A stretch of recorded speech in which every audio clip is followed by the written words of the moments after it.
झालेली आहे, तुम्ही हातामध्ये बरेचसे पुरावे आणलेले आहेत, त्याविषयी काय सांगा? कसं आहे की मी जवळजवळ 25 ते 30 मिनिटं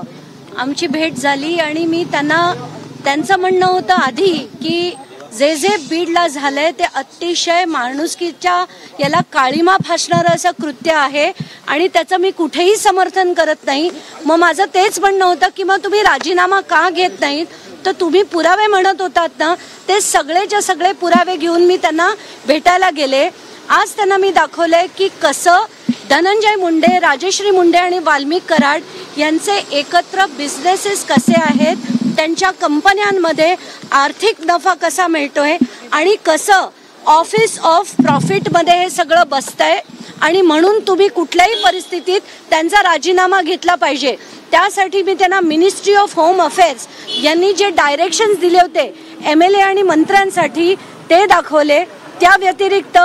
जे रिप्रेझेंटेशन ऑफ पीपल्स ऍक्ट 1951 याच्याप्रमाणे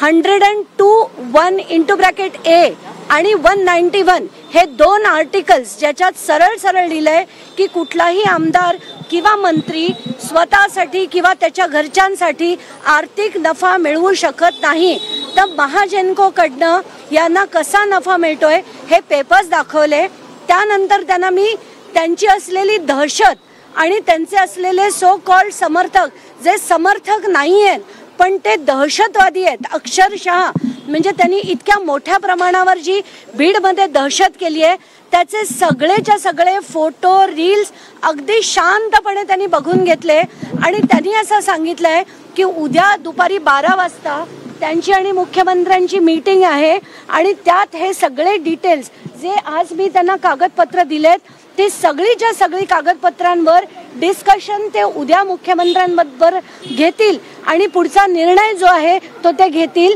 मला खात्री आहे की लोकांची म्हणजे जनभावना आहे, जनतेचा आक्रोश आहे आणि या व्यतिरिक्त